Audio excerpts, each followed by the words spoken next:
be a little strange in terms of my obsession with names. I mean, I did study linguistics, and I mean, I am fascinated with languages, but I mean, I do have a very extensive collection of name books. I have over 20 baby name books. I mean, granted, some of them are in other languages, and some of them have been, probably over half of them have been gifts from people who know me and know that I love names. And so I do have a very extensive collection of name books. And if you'd like to see like a name book collection video, I can definitely do that. But when I read name books, I expect that a name book is going to help somebody who isn't necessarily like me, but who is actually looking for a name for their baby, and is going to help them find a really great name for their baby. So I was going through a few name books and finding some really weird names, and I was thinking to myself, why do they even include these names in these books? Like, why would you even put this name in this book? What if a couple saw this name and thought, that's a really cool name, maybe we should name our baby that? And then I started thinking, well, maybe that's where people come up with these weird ideas, is they actually see some of these in baby name books. So I've come up with a list of some of the weirdest names that I have actually seen in baby name books. And I kid you not, all of these names are in baby name books, and I wrote the actual definition that went along with the name from the baby name book. So without further ado, these are the weirdest names from baby name books that I have ever seen. The first name is ESPN, all capital letters, and the definition was TV network ESPN. Just let that sink in. So I'm not sure if it's supposed to be pronounced Espin or ESPN, but I mean, on the first day of kindergarten, you know, you introduce yourself, what's your name? ESPN. Okay.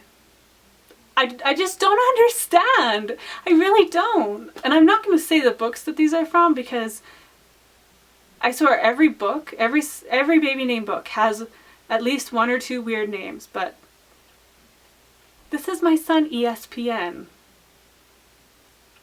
The next one was a place name, and place names trend is huge right now. I mean, names like India, names like Egypt, names like Memphis. There's some really, really cool names out there. Indiana, I love that name.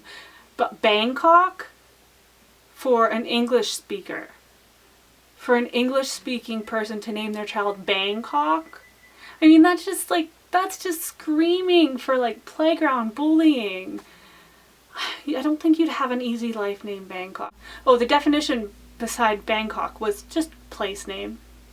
Just place name. I don't think you'd also have an easy life named Hooker. And the definition beside Hooker was English occupational name, and then in quotations, shepherd's hook. Okay. Well, I guess it's good to give your child things to aspire to. The next name, I guess, I mean, it's a Greek mythological name, but Medusa. I think, like, what about Athena or even Aphrodite, like Medusa? And it says, the definition was cunning. In Greek mythology, a woman with hair of live snakes. The next name was 50 Cent, and then beside it, it just said word name. That was the definition. I think 150 cent is enough for this world, but this is my opinion. The next name was, for all of those people out there who really like to party, was Tequila. And I mean, there's Tila Tequila, right? So I guess it could work. And it said beside it, Spanish liquor name. Then there's been this huge trend of flower names like Violet, Daisy, Rose, even Marigold. I really like the name Marigold, but Geranium, I mean, it doesn't sound pretty.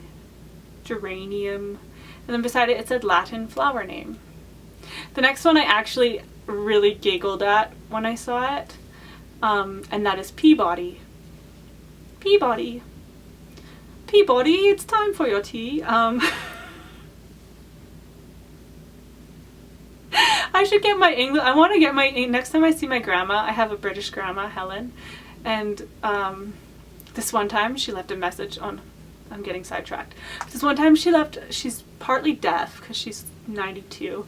She left a message on our answering machine. It was, "Hello, this is Helen." But anyways, next time I see her, I'm gonna say, "Grandma, can you say Peabody?" It's an English surname. This was a definition, and it means having the body of a gnat. Going along with the word name trend, the next name I have was Salmon. Not salmon, as in Salman Rushdie, no, salmon. And it said, English from Latin, word name. The next one is kind of fun, and maybe like as a nickname. That was Bubbles. And the definition was American, effervescence. Bubbles now means effervescence. Then I have Tinkerbell.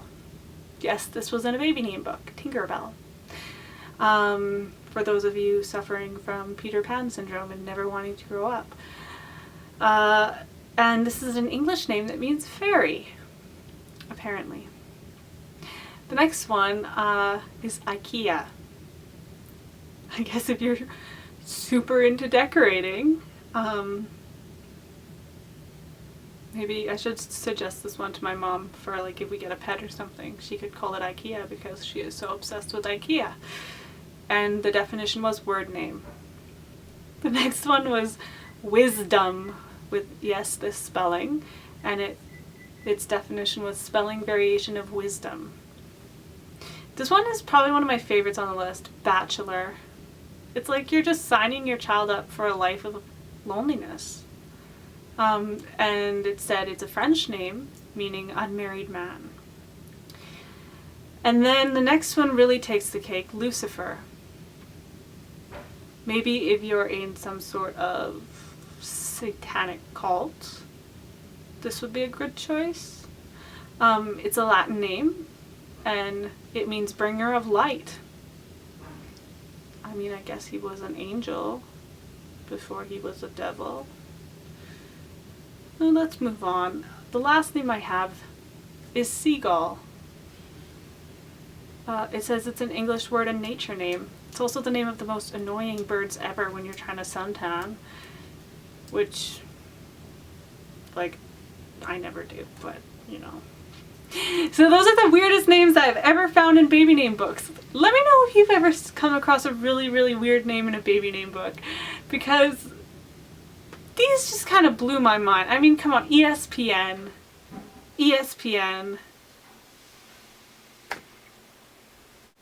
Some people's parents.